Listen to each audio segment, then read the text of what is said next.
we can start talking about the absolute, which is a word that's used, translated often from the Indian text. The absolute or the ultimate. What is the ultimate?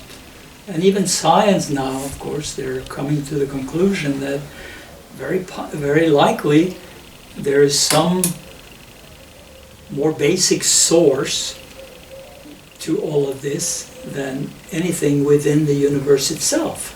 Quantum physics accepts this, the fact that anything is really possible and that there is something there that is not possible to get to in the mind at all. You can never understand it. I mean,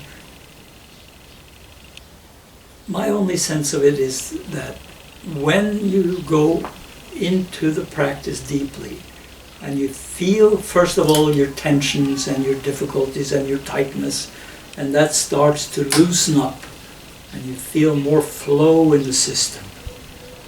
Okay, then you might be interested in, gee, where's that flow coming from, you know? And then you start to get a sense that, well, you know, there is the kind of consciousness that is a witness awareness that just pays attention. So we get to that, we go from the gross, which is this gross body, just like when you hit a gong, you know, it's very loud and big vibration to begin with, and the more quiet it gets, it becomes just stillness. And that stillness, you know, just like Beethoven emphasized, is really more important than the sound. It's the space between the notes that really make a difference. So what we want to, and that you can extrapolate to pay attention to the space between your thoughts. Pay attention to the space between your words when you're talking. Pay attention to the space between your reactions. And that space is the witness consciousness.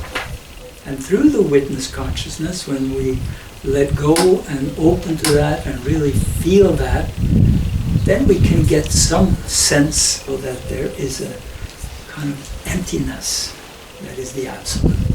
You can't understand it, but you can feel, or you know, it's hard. You don't even. It's not even a feeling. It's not even an experience, but it is. The texts call it a recognition.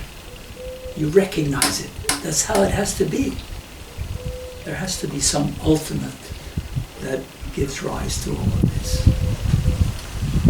So this is kind of the basic thing to understand, and then from that, you know, you have the Shiva Shakti dichotomy, two sides of one. You know, this comes somehow from this ultimate mystery, and comes in, and it manifests, you know, in this whole universe as a stillness and as movement. And we are both. We are all both stillness and movement. So mostly what people end up feeling and getting stuck in is the movement part.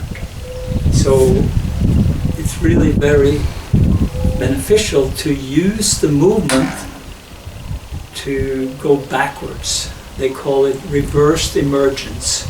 You know, the universe emerges like this and becomes more and more dense, and all the way from the finest mental and emotional stuff to rocks.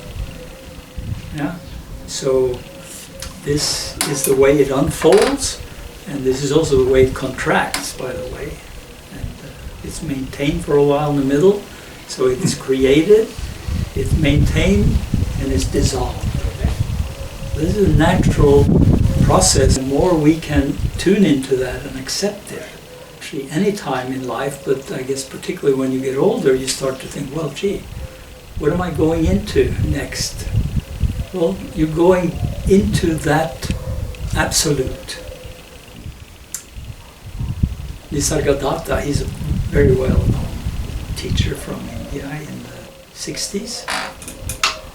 He said, you know, basically that you are the absolute, and you will be able to eat the whole universe. I mean, this, I can't tell you how that is, you know, when you're looking at anything here or in America or in Asia or anywhere, it's the same. You're looking out and there is the universe. And then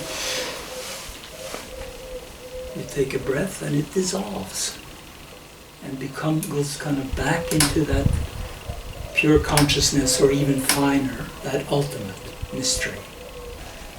Once you quiet the mind and get to that still point where you can really feel that your thoughts are not bothering you.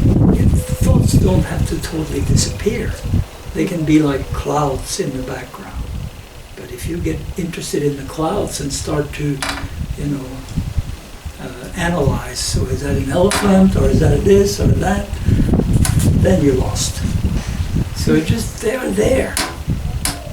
And then your thoughts, if your attention is really inside, firmly, this is training. You train yourself to maintain your focus inside.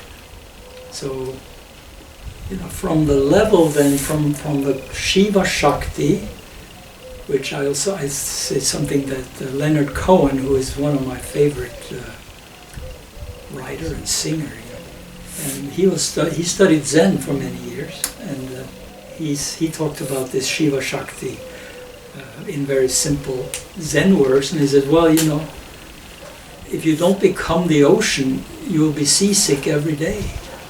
Mm-hmm. So if we don't identify with the underlying consciousness, the Shiva, the waves that we also are, will jerk us around, and our mind will create all kinds of problems, and emotional things will come up and all that stuff. It's not to feel guilty about any of that, but it is natural, and the fact is that we do have a choice. Where do we place our focus? It's a big gift to have, but it's also a big responsibility to have. Life is most likely to be full of waves, and the temptation is to get seasick every day.